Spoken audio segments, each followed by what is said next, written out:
agora sim, vamos começar a próxima mesa. Já saúdo os integrantes aqui da mesa, que vou apresentar conforme falem, né? Célia Serrano, Alex Pegnelli, Eduardo Pacheco. Obrigado por já virem aqui, assim a gente abrevia, acelera. E eu quero só lembrar aos participantes, né? As falas são de 15 minutos, e para que a gente possa ter esse tempo de discussão posterior. Vamos começar com a apresentação da Célia Serrano. Ela é graduada em História, mestre em Sociologia, doutora em Ciências Sociais pela Unicamp. Atualmente é professora universitária, assessora técnica na ONG ambientalista Crescente Fértil e diretora do SOS Quatro Patas, Centro de Proteção e Defesa dos Animais de Resende, Rio de Janeiro. Foi representante da sociedade civil na Comissão de Ética para o Uso de Animais do Instituto de Ciências Biológicas e da Saúde da Federal Rural do Rio de Janeiro. Estuda medicina veterinária também na Universidade Federal Rural do Rio de Janeiro. O tema da fala da Célia é a objeção de consciência como estratégia para a substituição do uso de animais no ensino, enfrentamentos e potencialidades. Célia, muito obrigado, né, por enviar o resumo aqui para o nosso seminário e por ter vindo.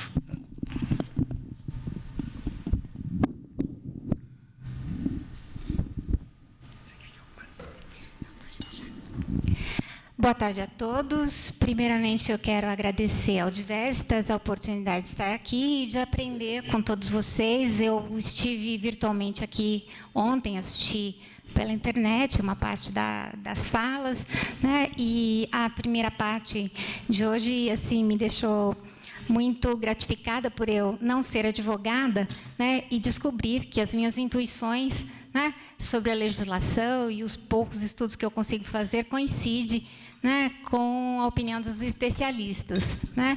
Então, já disse que eu não sou advogada, mas o tema da minha apresentação, né, vai dialogar bastante com o direito, embora de uma outra perspectiva, né, do ponto de vista de quem tenta, né, exercer seus direitos, né, e preservar e reivindicar os direitos dos animais, né?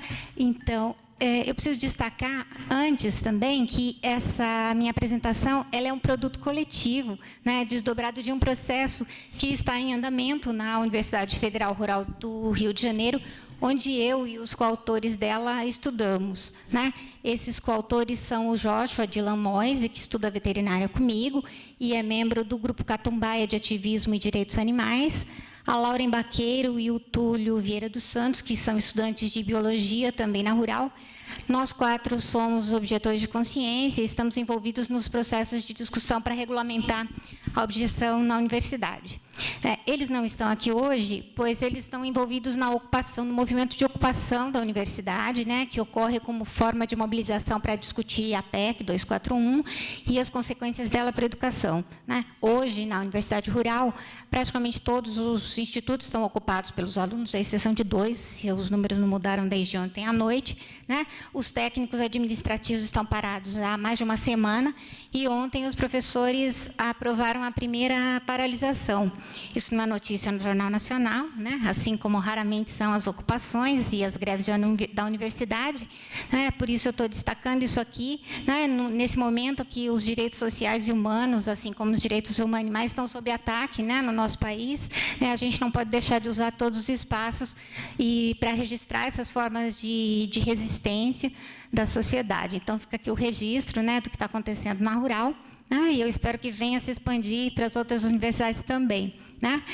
Então, também, né, antes de entrar especificamente no assunto, eu queria dizer que assim, o que eu venho trazer aqui não se trata de uma reflexão acabada, né? É antes um relato de experiência, uma experiência que a gente espera que venha a produzir medidas concretas, né, no sentido de assegurar a objeção de consciência na universidade, assim como expandir e consolidar o debate sobre o uso de animais no ensino e a reflexão sobre o especismo que permeia, né, esse debate. Tá? Aí, então, vamos entrar na questão da objeção, né, destacando que ela é um tema que caminha em paralelo ao debate sobre a ética e o uso de animais não humanos no ensino e sobre os métodos alternativos ou substitutivos a ele. Né? O recurso, né, o recurso à objeção de consciência é uma estratégia que os alunos sensíveis aos direitos animais têm utilizado para fazerem valer seus próprios direitos constitucionais, e isso, indiretamente, a gente acredita, pode estimular, e tem estimulado, pelo menos no caso lá da Rural, a implantação de outras diretrizes legais existentes para o tema. Não sei se o Alex vai concordar comigo, porque o título da apresentação dele já coloca alguma dúvida, mas, enfim, né, discordar também ajuda a produzir ideias e ações. Né?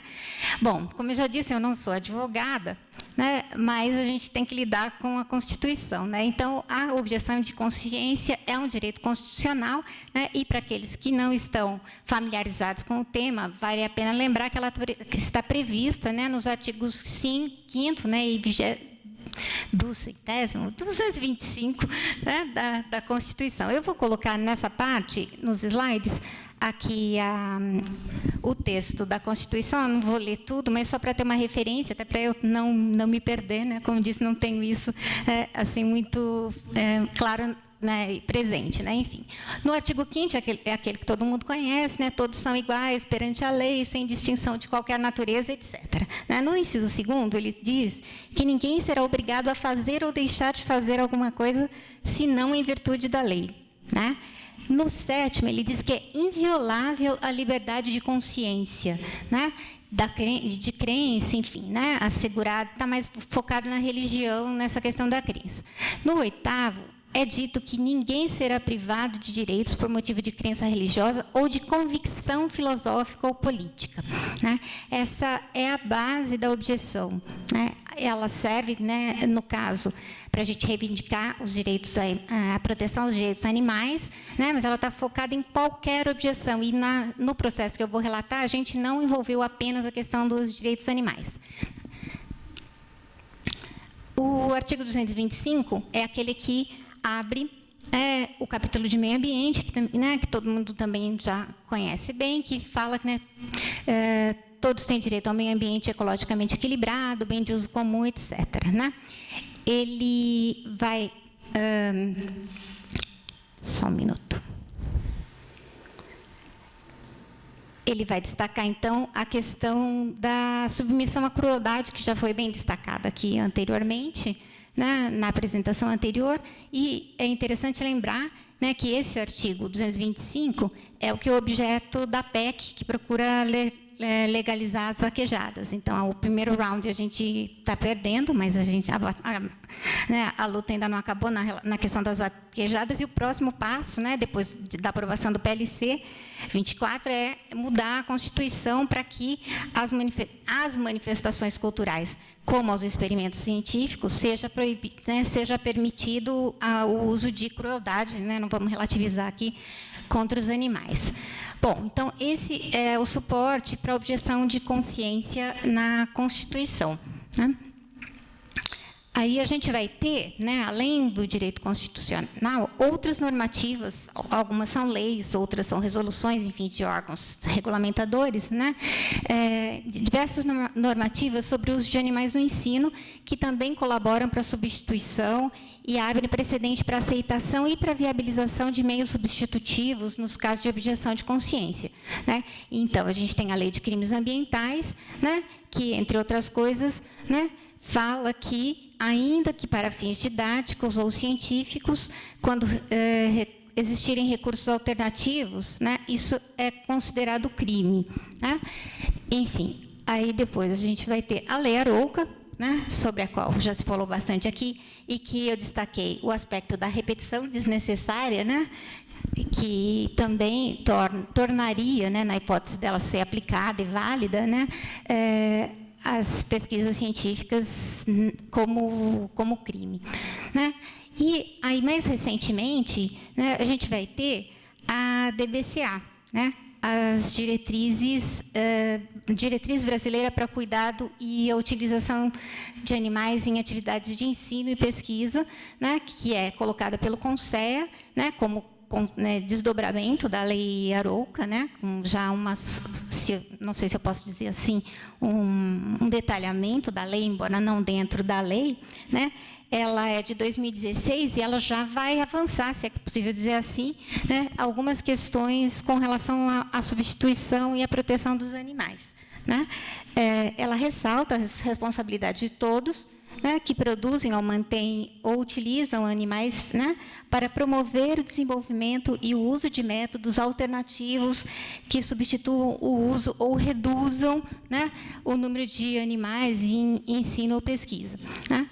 Ela também vai falar que todo o trato dos animais, né, devem estar baseados em conhecimentos atualizados e preceitos legais vigentes, né, que também quem convive com isso sabe que não é aplicado, mas está aí uma diretriz de 2016 reiterando essa questão, né?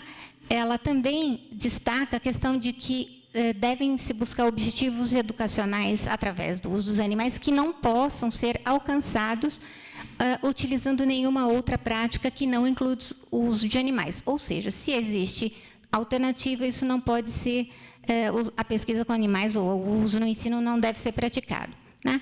Ela enfatiza a substituição, né? Sempre que existirem recursos alternativos, isso deve ser utilizado, né? E fala, pela primeira vez, se eu não estiver enganado, alguém me corrija, né, que é responsabilidade das instituições disponibilizar metodologias de avaliação, né, que avaliação do aprendizado aos alunos por escusa de consciência, por objeção de consciência, que não desejem participar de atividades que envolvam a utilização de animais. E é importante destacar também que o Conselho parece muito mobilizado com isso, né, que no mês passado, 3 semanas, a gente teve aqui na USP, né, uma reunião do Conselho chamada para isso. Encaixou, né? Enfim, então tem um movimento chamado pelo Conselho, e ele tem reiterado isso em notas, né, que circulam pelas redes sociais, ou pelo menos circulam entre as pessoas que estão envolvidas. Eu, como fiz parte, né, de uma CEU até recentemente, tenho recebido, né, reiterações de que é necessário, né, apresentar alternativas para os alunos. Bom, eu vou acelerar aqui um pouquinho, né? Então, eu quero destacar aqui, apesar da existência de todas essas determinações legais, éticas e pedagógicas, isso não representou ainda a plena substituição do uso prejudicial de animais no ensino. E aí eu chamo a atenção para o fato de, pelo menos na medicina veterinária, né, nem todas as formas de uso dos animais serem consideradas problemáticas, né?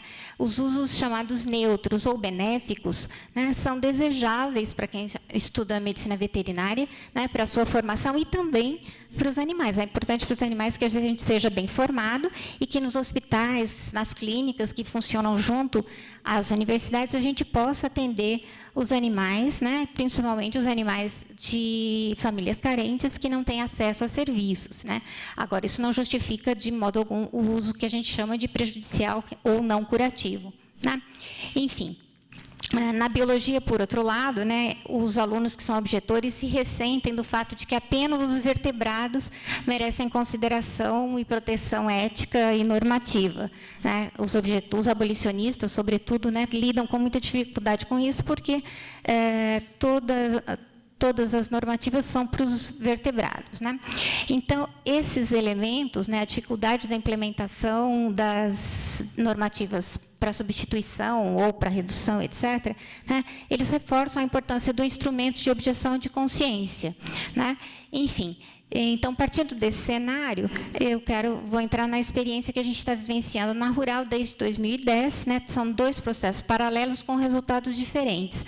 Na veterinária, isso tem acontecido desde 2010, né, por demanda dos alunos, com envolvimento de grupos acadêmicos e por professores, e isso resultou na institucionalização de um processo para regulamentar a objeção de consciência, agora em 2015. Né? Nesse período, houve um projeto de extensão que envolveu professores da universidade, o Robert Baczynski, que foi um dos, se não o primeiro aluno, né, a formalizar a objeção com relação aos de animais, fez parte desse esse projeto, eu e os colegas que assinamos essa apresentação também, e esse projeto foi muito importante para desmontar uma certa resistência dos professores, para engajar os alunos, né? E ele foi fundamental para que a gente conseguisse apresentar um abaixo-assinado com 40 signatários, que foi acolhido pela direção do Instituto, né? E que hoje já tem até 51 assinaturas, e resultou na formação de uma comissão que desenhou, né, o caminho institucional dentro do Instituto de Veterinária para a apresentação da objeção de consciência. Eu sou representante dos alunos nessa comissão, o Joshua é meu suplente, né, e a gente conseguiu desenhar esse caminho, né, que ainda não é o ideal, mas se aproxima bastante do que a gente esperava, né, fazendo um meio termo entre os trâmites burocráticos, né, todas as regras da própria universidade, né, e as normativas, né. De qualquer modo, assim, ainda que ele não tenha o melhor resultado, né, a gente tem uma questão de tempos que não são os melhores para a gente, né, a gente precisa pedir com muita antecedência, né, os alunos que ingressam no curso não tem como pedir no primeiro período, porque a gente tem que vai ter que fazer essa solicitação com um semestre de antecedência, mas o que a gente viu como ganho nisso é a despersonalização do pedido, porque a grande dificuldade dos objetores é ter que lidar, né, com cada um dos docentes para negociar sua objeção, né? Eu fui a primeira objetora que formalizou, antes desse processo, na veterinária. Teve alunos que eram objetores, mas foram contornando, né, sua passagem pela universidade sem formalizar isso, e eu tive a felicidade de ser plenamente acolhida pelo meu professor, né? Ele fazia parte desse projeto de ensino humanitário, sim, mas isso é uma exceção, né? A gente vê, tem até um grupo de objeção montado pelo Instituto 1R no Facebook, que as pessoas estão, né, sempre expondo sua dificuldade, né, todas as situações constrangedoras, né, e a própria ignorância dos meios legais para isso, né. Então, a gente acha que regulamentar é fundamental para essa despersonalização, né. Enfim. E, então, assim, nós estamos no momento que só falta aprovação pelo Consune, mas entre nós a gente já sabe que não há nenhum problema, né? Há resistência, sim, mas os professores se envergonham, aqueles que têm resistência, de se expor. A gente conseguiu esse prodígio. Ficou muito chato, né, para aqueles que têm algum ranço ou alguma convicção anacrônica, vamos dizer assim, também não precisamos relativizar isso, né, de se expor. Então, criam alguma dificuldade jurídica, enfim, mas a gente caminhou muito bem até aqui, né, essa questão da mobilização para a greve, já faz um tempo que a gente está trabalhando isso, atrasou um pouquinho o processo, mas a gente deve passar pelo Consune, e esse processo está sendo esperado pelos outros institutos, né, porque a gente já fez o trabalho bruto para que essa formalização caminhe para toda a universidade. Na biologia, né, o processo começou em 2013, mas ele não foi muito feliz, só esse ano, né, houve a criação de uma comissão, né, em 2013, Lauren, Túlio e Lorena apresentaram a objeção. Lorena desistiu do curso, saiu da universidade, não sustentou a pressão, né, isso foi muito triste. Mas, ainda que lá agora exista essa comissão, tudo caminha com muita dificuldade, né? A gente tem situações de bullying mesmo, de situações constrangedoras, professores que criam dificuldades, né? Colocam exigências além, né, do razoável para a substituição, enfim. Então, assim, na mesma universidade, com esse mesmo caldo, a gente teve dois caminhos diferentes, mas que a gente espera, né, quando isso saia, né, do âmbito dos institutos, isso caminha melhor, né, porque, inclusive, a gente tem um parecer da Procuradoria Jurídica reconhecendo, né, a legitimidade dos pedidos de objeção para esses casos. Então, o caminho está feito, precisava alguém, né, capitanear isso, esse grupo de alunos, né, tomou a iniciativa e a gente tem conseguido passar bem por isso, né? Só para, eu acho que eu já acabei meu tempo, mas 2 minutinhos só para eu concluir, que são, assim, desse debate, além dessa formalização e dessa tomada de consciência coletiva, né, surgiram algumas questões,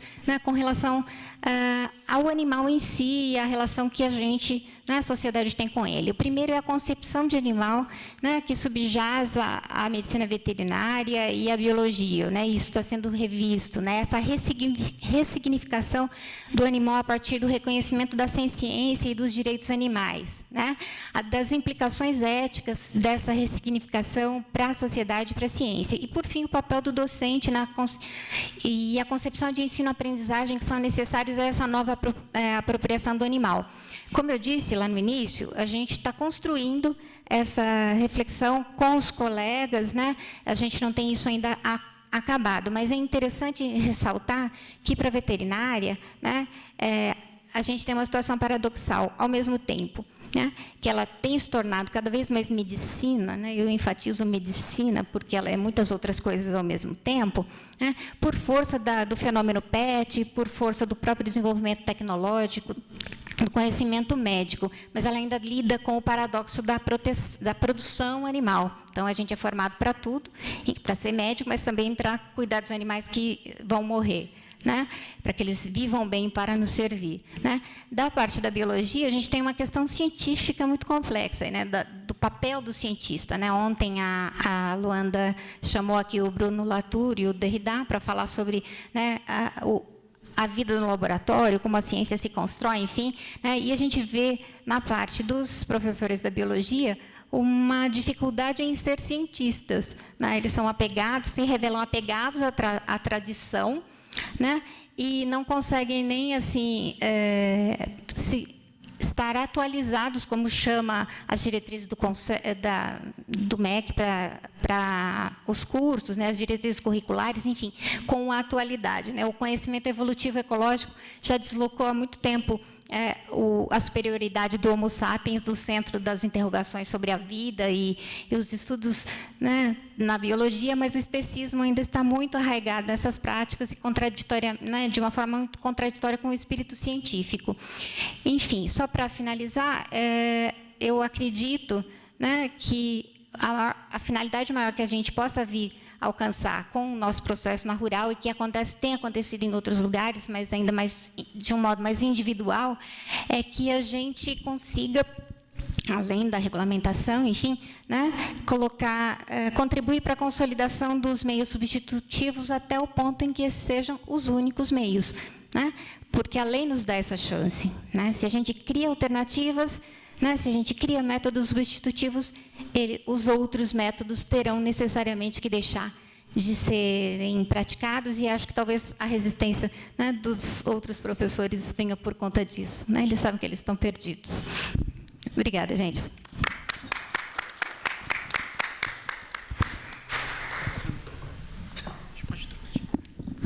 Obrigado, Célia, pela exposição, né? E é muito bom a gente saber, né, que tá havendo essa resistência, né, em vários lugares e com sucesso, né? Isso é muito bom a gente ter esse relato, né, de que vale a pena, de que é possível fazer o que é desejável, né, o que é justo. Bom, agora eu vou passar a palavra para o Alex Pegnelli, que vai falar sobre a inutilidade da objeção de consciência como instrumento jurídico de combate aos testes em universidades, né? Da Associação Brasileira de Advogados Abolicionistas, membro do Grupo de Pesquisa em Ética e Direito dos Animais aqui do Diversitas, advogado. Ele é sócio fundador da Associação Brasileira de Advogados e Advogados Animalistas e colaborador do canal de notícias jurídicas Justificando. Nosso colega aqui do Diversitas, eu o saúdo aqui na mesa e você tem a palavra. Obrigado, Carlos, pela apresentação. Boa tarde a todas e todos. Antes de começar, eu só queria fazer 3 considerações. Primeiro, eu acho que, Célia, a nossa apresentação tem muito mais em comum, assim, é só uma provocação esse título mesmo, para a gente ir além um pouco da escusa de consciência. Então, é uma mera provocação e a gente vai concordar em tudo, assim, não fique preocupada, não. E eu também partilho muito do que a Célia disse em relação ao direito animal, Eu enxergo o direito animal como um movimento social mesmo, e a gente tem que estar sempre em diálogo. A libertação animal é também relativa à libertação humana, né? Nós, enquanto humanos, somos animais, e a gente tem que estar, assim, inteirado do que está acontecendo em relação aos outros movimentos sociais e tentar estabelecer diálogos, né? Naquilo que for possível, sem também tirar o nosso pé do chão, enfim. Eu acho que a gente tem que estabelecer esse tipo de diálogo com outros movimentos. O segundo ponto, ela falou também, eu achei muito interessante da comissão, né, desses pedidos despersonalizados. E eu e o Marcos, a gente tentou uma vez na Unimap, sem sucesso, até porque eu estava no último ano, ele também estava terminando. Só deu tempo da gente ser reprimido e mais nada, assim. Enfim, então é uma ideologia que ainda é muito calcada, né, dentro das universidades. E, por fim, e mais importante, eu gostaria de dizer que eu sempre brinco até com a Paula e com o Marcos que existem dois tipos de pessoas, né? As pessoas que estudam, e que são essas pessoas aqui, e as pessoas que são palpiteiras, que no meu caso eu sou um palpiteiro nato. Então a minha apresentação é mais um palpite assim do que um estudo de fato. Então eu espero que vocês compreendam que estudo são palpites, análises práticas mesmo daquilo que eu vivi, enfim, daquilo que eu acredito que deve mudar e como mudar. Então é um palpite. De início, eu não vou parar tanto nisso. Essa é a carta enviada ao CONSEA, né? O Conselho Nacional de Controle de Experimentação Animal, pelo Instituto 1R, que a Célia já comentou, e ali estão os pontos, né, as bases da objeção de consciência. Então, estão grifados ali. A objeção de consciência, também chamada de escusa de consciência, se baseia nos direitos dos estudantes, a liberdade de consciência. E daí vocês podem ver ali embaixo, tá? Tudo está remetido, transcrito ali embaixo. A convicção filosófica, a vedação do tratamento discriminatório, ao pluralismo político e, principalmente, ao pluralismo de ideias e concepções pedagógicas no ensino. Eu destaquei também um outro valor importante, que é a dignidade da pessoa humana, né? Que é um valor norte em todo o direito.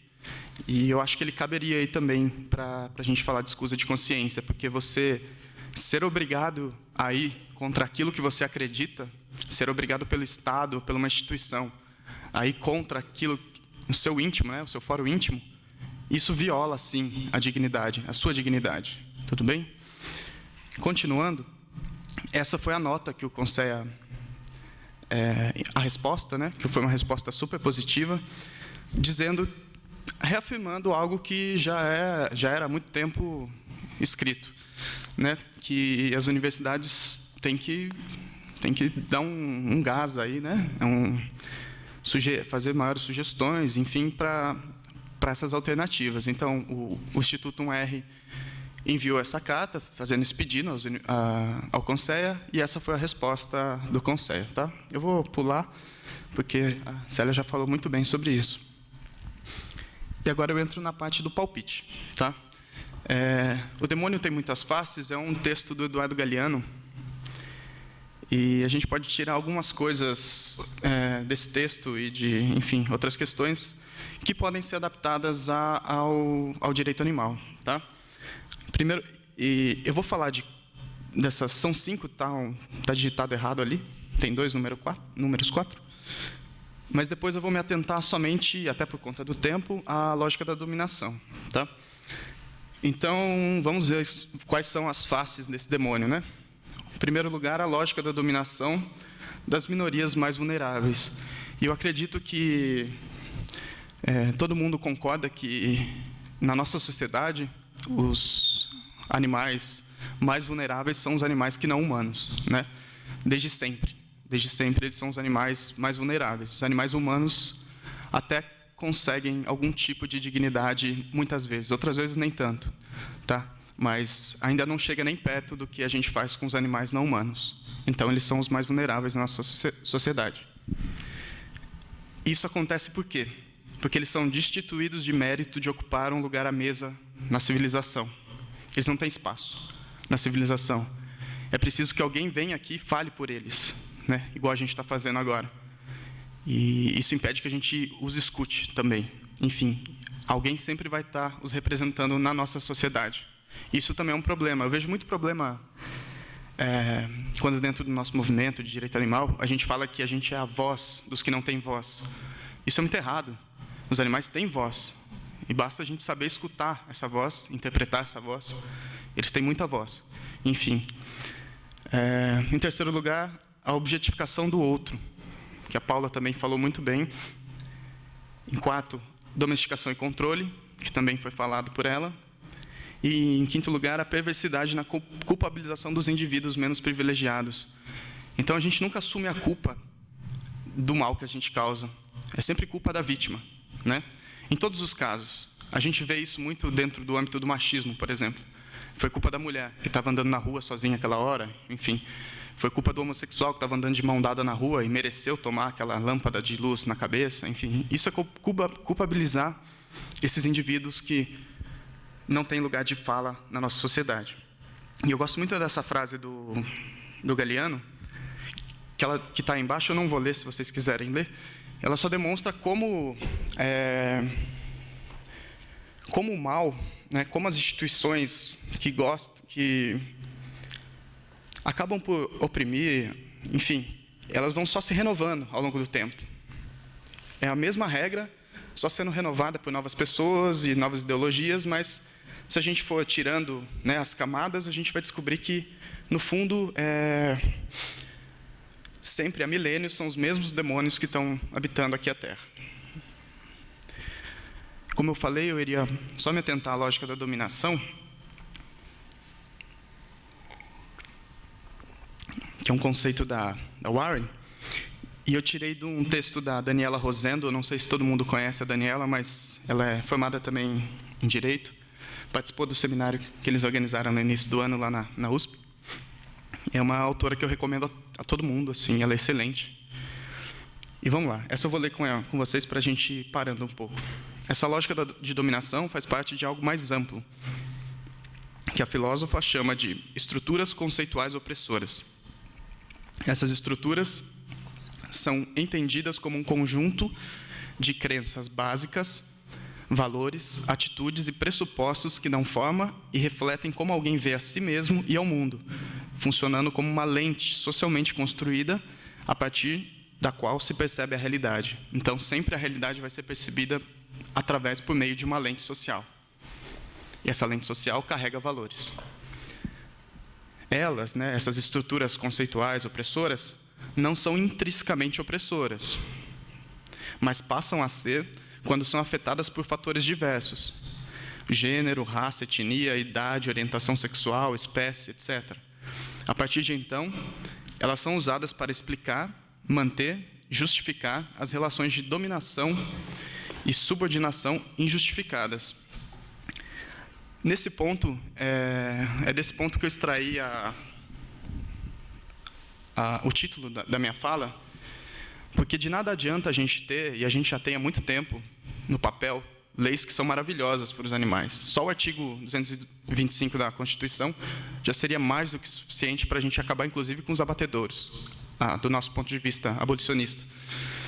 Mas leis são só papel, né? Leis não são nada além de papel, além de convenção social, enfim. A gente aceita acatar ou desacatar uma lei, né? A gente se subordina ou não se subordina a uma lei. E é até um conceito que, na minha monografia, eu acabei falando sobre isso. Eu não sei se todos são familiarizados com o conceito do Francione de esquizofrenia moral, né? Mas a lei, ela subverte isso. Ela é uma esquizofrenia jurídica.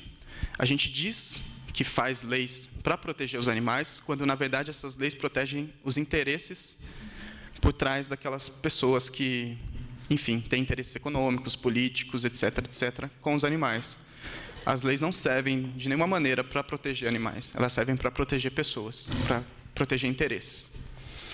E, finalizando, também entrando nessa parte, por que é inútil, então, a objeção de consciência? Só ela, só na lei, no papel. Por que ela é inútil? Porque se ela não vier acompanhada de uma mudança histórica, empírica, ética, política, econômica, ideológica e conceitual, a gente vai estar sempre esbarrando em acadêmicos, sempre esbarrando em instituições, sempre tendo que recorrer ao judiciário para garantir um direito que é nosso, que sempre foi nosso, Então, de nada adianta estar ali no papel, lindo, maravilhoso, objeção de consciência, com todas as letras, se o Estado, o próprio Estado e as instituições não nos garantem esse direito. Por isso se torna inútil a objeção de consciência. Eu tenho um direito que eu nem mesmo posso exercê-lo. Enfim, e para combater, então, que meu tempo acabou, né? Acabou? Não, Falta. Sim, tá. Para combater, então, essas barreiras institucionais, estatais, políticas, econômicas, eu pensei em 3 caminhos que também se permeiam de tudo aquilo que foi dito até agora, né? O primeiro caminho, que até remeto à fala da Paula, que é a informação. É isso que a gente está construindo agora, né? Construindo em conjunto. A gente precisa ter uma base teórica forte e sólida para que a gente possa, por meio dessa base teórica sólida, enfim, transformar essas instituições. Mas sozinho é difícil fazer isso. Então, a gente precisa, num segundo momento, e foi o que a Célia falou, de uma organização. A gente precisa se organizar. Eu não estou falando de organização civil, formalmente constituída. Estou falando de organização de pessoas, né? As pessoas têm que se organizar para combater essa prática. Munidas de informação, elas se organizam e são capazes de combater essa prática dentro das instituições. É o que esses comitês tentam fazer, né? E cada vez vai aumentando essa força.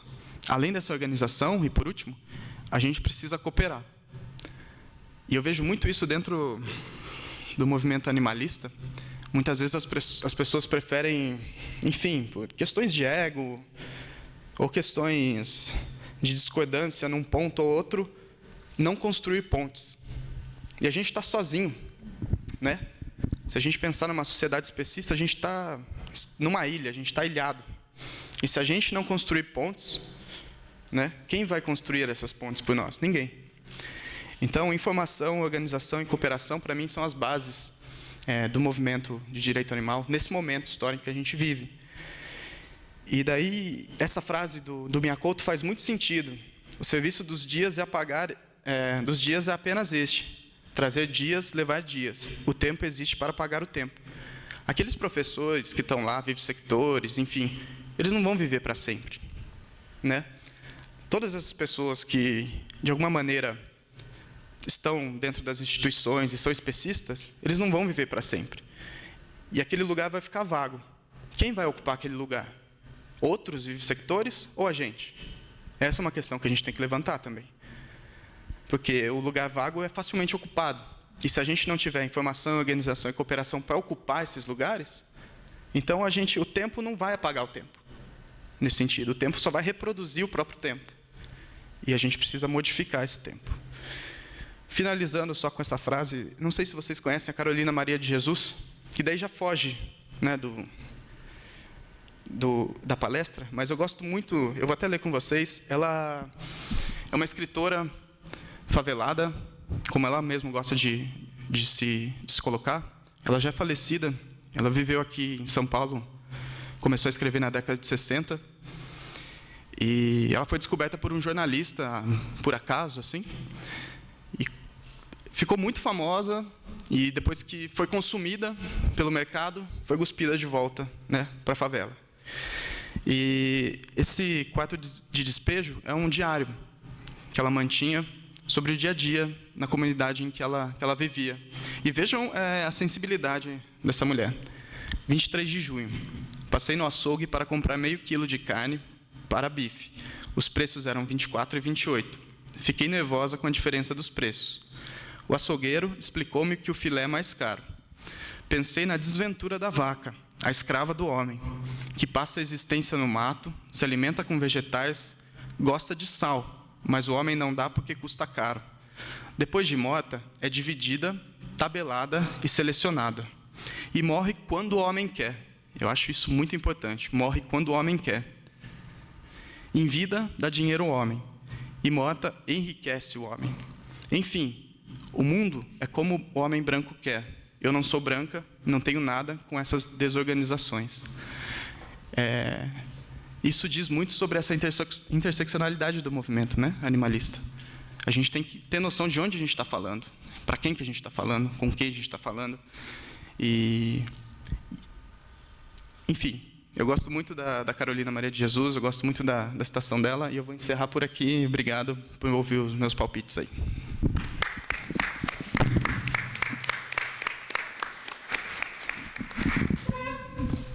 Muito obrigado, Alex, pela reflexão, que sem dúvida vai muito além do que você denominou modestamente de palpites, né?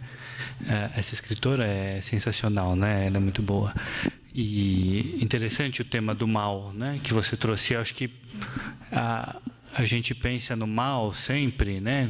Como algo, uma força destrutiva, enfim, de alguma forma desagregadora, transcendental ou não, ou imanente, enfim, pouco importa, né?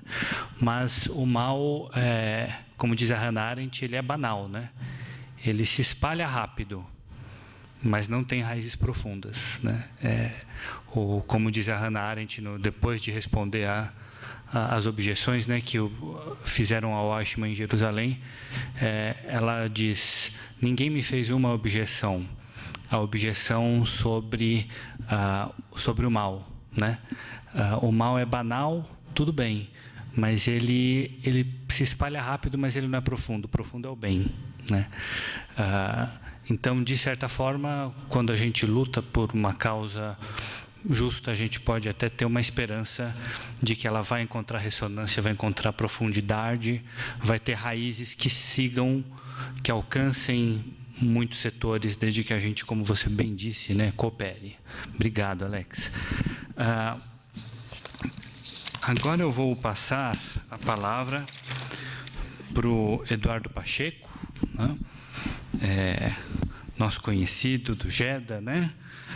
Graduando em Direito pela Universidade de São Paulo, membro do Grupo de Estudos de Direitos Animais, o GEDA, da Faculdade de Direito da USP, membro do GELIAD, Grupo de Estudos de Lógica, Inteligência Artificial e Direito, colaborador da Agência de Notícias de Direitos Animais, ANDA, e sócio fundador da Associação Brasileira de Advogados e Advogados Animalista, ABRA. O Eduardo vai falar sobre framework economicamente viável, baseado em inteligência artificial e realidade virtual para a substituição de animais em experimentos de psicologia comportamental, né? Uma grande satisfação estar na mesa aqui com o Eduardo, com quem eu dialogo bastante no GEDA, nos eventos de direitos animais da São Francisco, e essa senda, né, em que o Edu faz a pesquisa é muito interessante, porque pouquíssimas pessoas dentro da militância animal e do direito animal entendem de dados, de inteligência artificial, enfim, e o mundo hoje é movido dessa forma, né? Então, estou bem contente de o Eduardo ter mandado o paper para nós, e uma satisfação recebê-lo aqui. Eduardo, te passo a palavra. Muito obrigado. Obrigado a todos os colegas, né? Obrigado a vocês que estão aqui assistindo. Eu resumi, tá, o nome, porque o nome do paper ficou enorme. E eu acho que eu vou ter que quebrar em dois, né? Até faço um convite, se for possível, fazer uma espécie de hackathon, alguma coisa assim, para a gente fazer uma parte prática, que eu acho que seria interessante. Não sei como a gente poderia viabilizar isso. De hackathon, de maratona hacker, assim, para a gente desenvolver soluções, porque o que eu noto é que parece que todo mundo está conseguindo já dar um diagnóstico, mas se a gente está conseguindo dar um diagnóstico é porque existe na sociedade já, né, uma espécie de estrutura, né, de base para que a gente dê esse diagnóstico. Mas perceber o problema está se tornando cada vez mais comum. O que precisa, entendo eu, nesse momento, é começar a endereçar soluções. E eu fiz uma pesquisa com 2.400 não veganos, né? E perguntei para eles as razões pelas quais eles não são veganos. E o que eu encontrei me deixou muito feliz, assim, né? Porque não é mais uma questão do porquê e nem do como, né? As pessoas não questionam mais: eu sou vegano, eu não questiono mais os nossos valores, os nossos princípios, como se fossem coisas inaceitáveis, ou, enfim, uma espécie de fragilidade, que é como era colocado, mas elas se sentem, elas não conseguem vislumbrar caminhos. Então, eu acho que o foco que eu queria dar agora nas pesquisas e nos projetos é isso de começar a apresentar soluções, ainda que tímidas, ainda que comece com um palpite. Mas o que começa com o que a gente chama de palpite, aquilo evolui, e quem conhece a academia sabe que, às vezes, também tem muito de palpite ali no que eles colocam. Então, eu quero fazer uma posição que ela concorda com muita coisa do que os colegas colocaram, mas ela é especialmente divergente na forma e na maneira de encarar o problema. Eu não acho que exista essa contraposição tão grande hoje entre, enfim, essa abordagem mais científica e a abordagem ética. Eu acho que quando a gente faz isso, a gente alimenta um discurso de contraste, e esse discurso é ruim, porque coloca eles, né, os cientistas que não praticam ética, como se fossem os monopolistas da ciência, e nós, os não cientistas. E eu acho que isso é terrível no plano do discurso e nos efeitos disso. Então, eu queria apresentar algumas considerações aqui. E vou começar discordando do Albert Einstein, né? Da minha maneira, concordando e discordando ao mesmo tempo. Que eu nem sei se foi ele que disse isso aí, tá? Porque na internet atribuem um monte de frase para um monte de gente, a gente não sabe se é mesmo, mas espero que seja, porque eu quero discordar dele. E fala assim: triste época, é mais fácil desintegrar um átomo que um preconceito. Mas é justamente por essa razão que eu acho que é uma época muito feliz nesse sentido, apesar das coisas que acontecem, de toda a violência, enfim, que é estrutural e que sempre foi maior do que é hoje. Porque hoje nós temos condições de quebrar átomos, entende? E eu vou apresentar uma abordagem índia aqui, uma abordagem independente, uma abordagem que você pode fazer com grupos pequenos e até sozinho, mas o ideal é que faça com grupos pequenos, que você não dependa de grandes investimentos, etc. Então, é uma abordagem que preza pela autonomia, assim, mais anárquica, assim, nesse sentido. Então, vou começar discordando do Albert para concordar com ele. E, assim, algumas empresas, elas começaram a apresentar esse tipo de abordagem que eu acho que é determinante para conseguir mudar o mundo. Essa aqui é a The Knot Company, e eles fazem o não leite, o não queijo, o não iogurte, e eles misturam vegetais eles usam algoritmos de inteligência artificial para descobrir aspectos como textura, gosto e nutrientes, uma série de questões, e eles geram produtos que se assemelham muito com os produtos animais.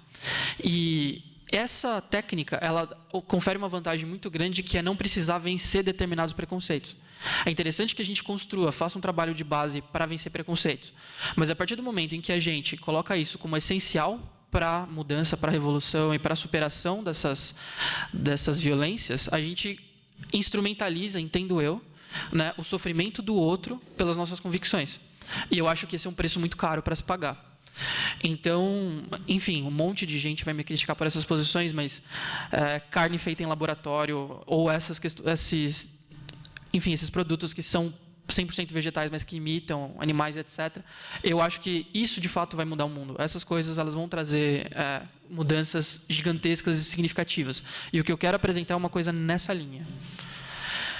Isso aqui, né, essa foto, eu tenho algumas plaquinhas, né, que são os biochips, né, que também vão nessa linha, que a ideia é você simular tecidos, órgãos, sistemas e indivíduos inteiros dentro de um chip, né? Você coloca células ali. E você tem uma série de vantagens ali, desde você conseguir medir, e quem já fez ciência sabe que o cientista está no escuro, né? Ele é um contador de histórias, muitas vezes, então ele faz um experimento, ele tem uma hipótese, testa a hipótese. E ele testa essas hipóteses quase por força bruta, porque ele testa uma, testa outra, e tenta cruzar dados. O controle daquilo que ele está fazendo é muito cru. É muito ruim o controle. Ele não consegue ter controle de muitas variáveis ao mesmo tempo. Com algumas tecnologias, você consegue aproximar, aumentar a quantidade de variáveis que você tem controle. E você começa a medir coisas que você não esperava medir. Então, se existe algum fator ali que interfere, mas você não foi ativamente atento a esse fator, isso pode passar despercebido na sua pesquisa. Isso vai resultar em morte de animais, se essa pesquisa envolver animais. E isso vai resultar em resultados ruins.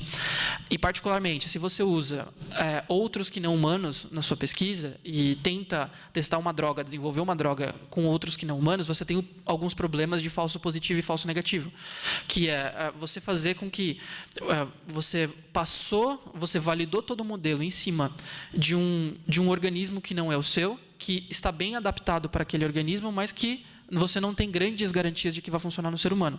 E para os dois caminhos, tanto funcionou nele pode não funcionar para você, quanto funcionou nele e pode ser tóxico para você, ou inútil. Então, os biochips, eles trazem essa união de ética com ciência, e é mais um exemplo disso que eu quero trazer. E eu quero trazer uma abordagem um pouco fatalista, e, enfim, eu acho que a maioria das pessoas não gosta dessa abordagem, mas não tem muito o que fazer, não tem muito o que resistir. Quer dizer, a gente precisa protagonizar esse processo, mas é um processo que, no meu entendimento, e no Nobel de Economia de 2012, é um processo que vai acontecer. E isso tem a ver com a curva, né? Enfim, essa aqui é a lei de Moore. Você tem uma curva de crescimento de quantidade de transistores nos computadores e no tempo. E a cada 18 a 24 meses, mais ou menos, você consegue dobrar essa quantidade de transistores e você pode entender isso como poder de processamento. O que significa dizer que, quanto mais o tempo passa, mais poderosos e baratos os computadores ficam. E mais próximo da ficção científica a gente chega. Então, em 2015, a gente conseguiu alcançar o poder de processamento do rato. E é esse o gancho que eu quero fazer. Chegamos no poder de processamento do rato. Em 2023, a previsão é que a gente chegue do humano. Então, isso é uma coisa que vai acontecer. Então, se a gente precisar usar tecnologia e nos propusermos a usar a tecnologia para quebrar barreiras éticas, a gente vai ter um aliado muito grande, porque a tecnologia, ela cresce, ela é uma espécie de nova força, assim, ela cresce de uma maneira muito maior do que a gente está acostumado a lidar com, enfim, com as informações que a gente está acostumado a lidar normalmente. E eu falei que a gente já chegou no poder de processamento do rato. Só que o meu ponto é que não precisamos do poder de processamento do rato. O rato é um organismo extremamente complexo que tem uma série de relações e, dependendo do que você faz em um experimento, né, e estou falando aqui de substituição de animais por tecnologia, você precisa de uma quantidade muito limitada das capacidades que o rato tem. Você precisa ser capaz de mimetizar uma quantidade muito limitada. Então, com um poder de processamento muito menor do que o rato, você consegue simular um comportamento, fazer parecer um comportamento que se assemelha muito ao do rato. E, enfim, existem técnicas, né, de inteligência artificial, né, de aprendizado de máquina, várias técnicas dessas. E essas técnicas, elas se baseiam, elas têm um modelo de aprendizado em que você é apresentado algumas situações, alguns dados, né, e você é apresentado algumas consequências. E, dependendo da técnica que você usa, ele vai endereçar isso de uma maneira diferente, mas, basicamente, você relaciona variáveis com consequências. É isso que acontece. Então, a máquina, ela tem um modelo rudimentar de aprendizado que pode ser muito melhorado, mas o aprendizado de máquina, ele funciona basicamente para qualquer máquina. E a gente tem na psicologia uma coisa parecida, por mecanismos diferentes que a inteligência artificial tenta copiar nas redes neurais, mas uma coisa parecida, por exemplo, no condicionamento operante, que é uma espécie, se eu pudesse fazer um paralelo com a tecnologia, é uma espécie de aprendizado supervisionado. É um tipo de aprendizado em que você tem um humano passando e direcionando esse aprendizado. Então, enfim, um rato, ele também é capaz de aprender através de determinados estímulos com respostas. Então, ele percebe o ambiente, ele reage ao ambiente e ele recebe uma resposta para aquilo. E, dependendo da resposta que ele recebe, ele vai ser conduzido para um caminho ou para o outro. E existem alguns experimentos usando ratos para psicologia que se baseiam nesse princípio. Esse título do slide é um pouco provocativo, né? Que é aquela ideia de se soubéssemos como funcionam as salsichas e as leis, não comeríamos as primeiras e não seguiríamos as segundas. Enfim, eu sou vegano e anarquista porque eu sei como funcionam as salsichas e as leis. E o que me chama... Eu queria trazer um artigo, foi de propósito que eu não trouxe a Lei Arouca, um pouco na sua linha, mas o artigo 32 da Lei dos Crimes Ambientais, ele define, né, traz alguns verbos, traz algumas definições para os maus-tratos. Então, você tem abuso, maus-tratos, ferir ou mutilar. Mas ele traz um parágrafo aqui que ele é muito enriquecedor, que eu acho que ele não é apropriadamente trabalhado. Ele passa um pouco em branco e é um parágrafo que ele elucida muitas questões. Ele diz o seguinte: incorrem nas mesmas penas quem realiza experiência dolorosa ou cruel em animal vivo, ainda que para fins didáticos ou científicos. Ainda significa um limite. Significa, um ponto, falou assim, olha, mesmo aquilo que eu reconheço que tem um grande valor na nossa sociedade e no nosso direito, não tem autorização para causar experiências dolorosas ou cruéis em animais vivos, quando existirem recursos alternativos. Então, entra um pouco no que desculpa, é Célia? No que a Célia falou, que existindo recursos alternativos, para a lei, não há que se falar mais em recursos alternativos, porque os primeiros deixam de ser possibilidades, sequer podem ser vislumbrados. Então, até a palavra alternativa é uma palavra ruim. Não é uma palavra alternativa, é uma palavra, sei lá, atualizador, não sei, é um recurso que suplanta o anterior. E o que eu venho propor aqui é um exercício de autonomia, né? Saindo um pouco da prática discursiva, indo mais para a praxis mesmo, indo um pouco mais para, enfim, para o empirismo, e para a gente conseguir entender problemas e endereçar soluções. Que a Bianca, ela foi a ganhadora do Lush. Depois do Rob, né? Isso. Eu assisti a palestra dela e ela foi muito inspiradora. Essa palestra foi muito inspiradora no seguinte sentido. Ela olhou para um problema e endereçou uma solução sobre o soro bovino fetal. Que ela falou o seguinte, os métodos alternativos, eles todos usam... ainda que você fale em métodos alternativos, substitutivos, esses métodos usam um substrato que vai a animais, e ninguém se atentou para isso. Então, o que ela fez? Ela olhou para o problema e falou, vou fazer uma técnica que substitui isso. E ela fez. E isso foi muito inspirador para mim.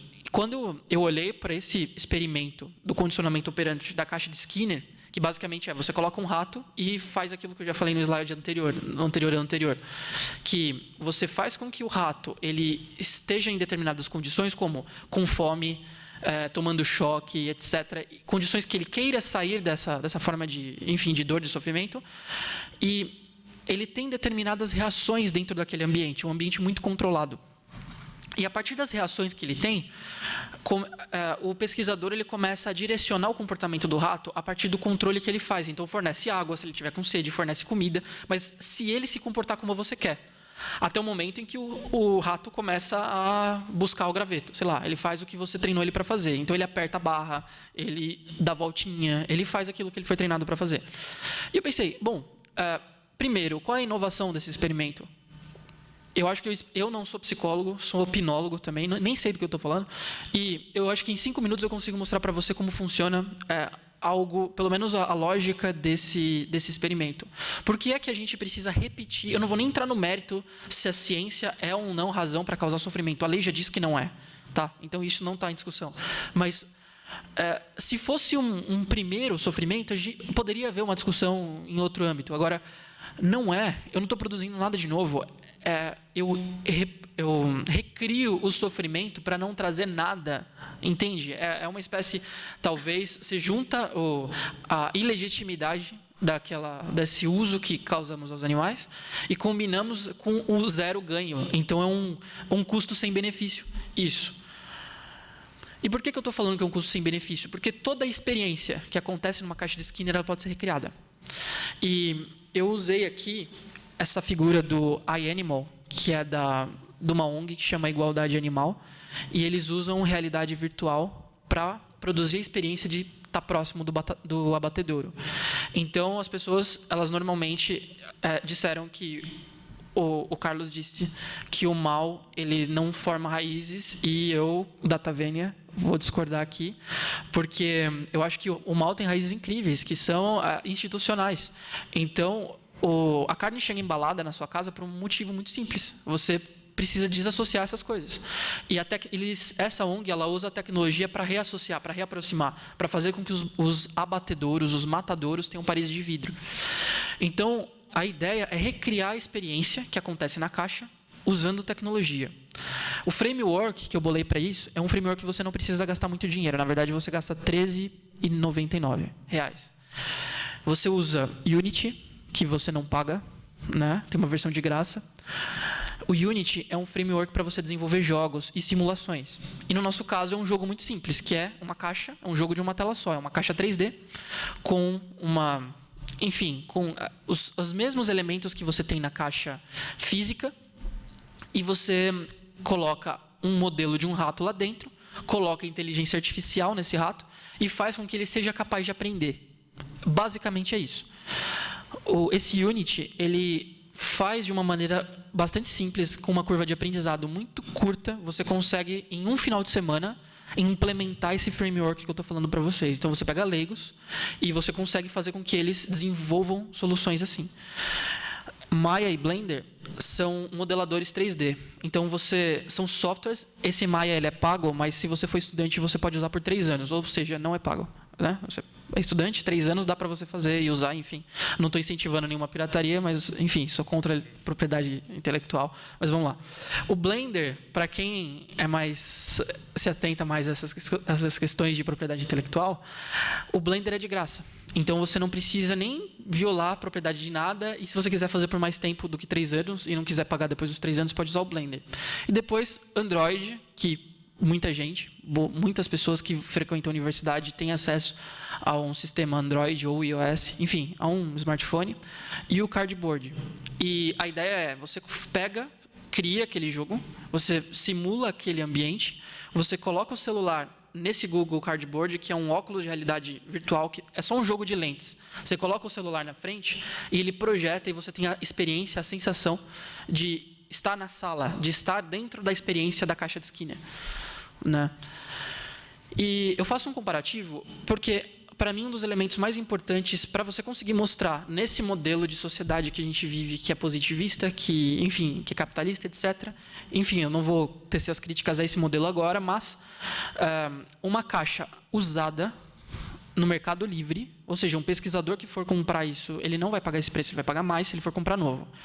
R$ 590, uma caixa de Skinner. Um óculos, ele custa R$ 13,99. Com a vantagem de que o rato do óculos não morre. Ou, se ele morrer, você revive. Com a vantagem que, além de ser mais barato, você não cria crueldade, não recria crueldade. E com a vantagem que você pode fazer com que um aluno participe da construção tanto do óculos, você pode comprar o óculos para montar ou ele montado, tanto faz, e fazer com que ele tenha essa cultura de autonomia de construir soluções. Então, a aula deixa de ser de um sentido em que o cientista vai lá e constrói um protocolo, né? Uma coisa hierárquica, de cima para baixo, e passa a ser mais participativa do tipo, vamos construir uma solução em conjunto em que a gente vai, desde o óculos, a gente vai fazer, até a programação, enfim, a modelagem, dá para você baixar de graça. O rato, eu peguei vários ratos, eu estou desenvolvendo isso aqui, ainda não está pronto em versão de testes, eu tenho no meu computador um pouquinho, depois se vocês quiserem ver, mas o rato tem tanto de graça, você consegue pegar modelos 3D de graça, quanto você pode pagar. Em um deles, eu estava com preguiça de desenvolver um pedaço, eu paguei $15. Então, assim, não é uma coisa inacessível se você pensa num grupo. E assim, consegue fazer... Você dá vamos lá, você trapaceia, entre aspas, né, em cima dos preconceitos das pessoas. Então, o preconceito da sociedade faz com que animais sofram. Eu não sei se eu consigo quebrar o preconceito agora ou tão cedo, mas eu consigo quebrar algumas das razões pelas quais, né, eles são motivados a ter esse preconceito. E eu coloquei alguns modelos aqui de rato. Todos esses modelos são de graça, tá? Que você consegue baixar de graça na internet. E, enfim, você pega e joga dentro do seu experimento ali que você está fazendo, do joguinho que você está criando. Então, eu tentei mostrar aqui, o objetivo dessa fala, né, dessa apresentação, é simplesmente mostrar que os caminhos eles existem, eles estão aí, eles não custam dinheiro, né? Eles dependem de uma cultura de autonomia das pessoas e de uma cultura de endereçar soluções. Então, a gente coloca tudo e, enfim, eu concordo com muitas coisas que os colegas disseram, que tem questões que são estruturais, sim, tem questões que são sociais, sim, e a gente não pode fechar os olhos para isso, mas quando a gente coloca tudo para as instituições, é como se a gente elegesse um deus, um titã, um demônio, alguma coisa assim, e ficasse combatendo com algo que você não tem força para lutar. Quando, às vezes, existem caminhos, como a Bianca fez e me inspirou, assim, mudou a maneira com que eu enxergo a vida, aquela palestra dela. E, enfim, e eu tentei trazer uma proposta de solução parecida. E fica o convite aqui, né? para a gente pensar em fazer uma hackatona para produzir. Eu estou com um projeto encaminhado já, mas para produzir em grupo, né, várias soluções usando, enfim, tecnologia, realidade virtual, inteligência artificial para substituir animais. E é isso.